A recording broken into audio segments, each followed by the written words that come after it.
Hello, Facebook family and friends. How are you today? Today, we are going to talk about one of the most important topics and a question that has been asked time and time again. And the topic is finding underpriced off-market properties. And today, we are going to use this as an opportunity to busting myths of off-market properties. For those who don't know me, this is Moss from Investor Partner Group.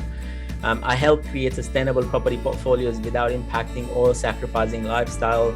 We use that through investing heavily into property strategies, buyer agency, property development, tax and SMSF advisory, providing end-to-end support, not only building wealth for the clients, but also assisting them in reaching their goals quicker while educating them on the journey so that they can choose to do it themselves.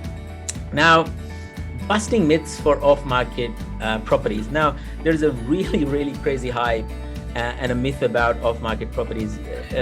Let me tell you first that there is a big difference between an unlisted property versus an off-market property. Okay, so let's take a few moments in understanding what those two differences are. So an off-market property is a type of property and there is something direct to the vendor or no one has access to it but the person interested in buying. An unlisted property, which is usually confused with an off-market property, is something that may be listed in a green zone or premium rooms or a handful of buyers agents or handful of investors or a big database of investors, and these are released on either private websites or personal websites or to general investors, and might not be listed on real estate websites. So people have this sort of fake understanding around, well, these are truly the off-market properties. Well, these are not really off-market properties, because off-market properties are where you're talking directly to the vendor or the real estate agent, and you are the only interested party buying the property. Now, while we understand the two differences, now, majority of the times, these so-called off-market deals are pitched as the best deals, whereas not necessarily always the case, yeah? Now, mind you, I'm talking about not the truest off-market properties, but I'm talking about these so-called off-market properties that people think that they are really off-market properties. So, let's get a bit of an understanding going as to what's happening, in relation to some of these properties, okay? So, with off-market properties, why don't I believe that you don't have the best deals is because you are sometimes dealing with an unmotivated supplier or seller. The seller might have an unrealistic expectation, so you might not be getting the best deal available at the time, okay? Now, that property could really be a dud property just because it's an off-market property or a real or even off-market property.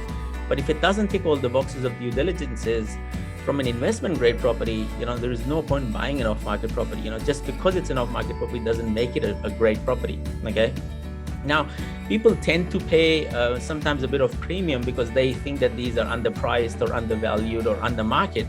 And that's why, they would try to grab onto these as soon as possible. But what tends to happen in the background is there is almost like a closed auction happening in the background that, the buyer would never understand. And that's why they end up paying a bit of premium. Now, the last and the foremost important thing is, there is this FOMO created around a quick decision to be made for an off-market property, because agents who are usually pitching these so-called off-market properties, they would be talking about, well, this property is going to hit the market.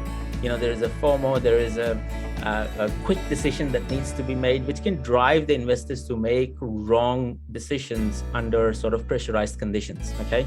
Now, if you're ever presented with an off-market property, always ask these questions to yourself and also to the agents. Don't be scared about asking these questions as to how many people have access to this property. Who has this property been pitched to?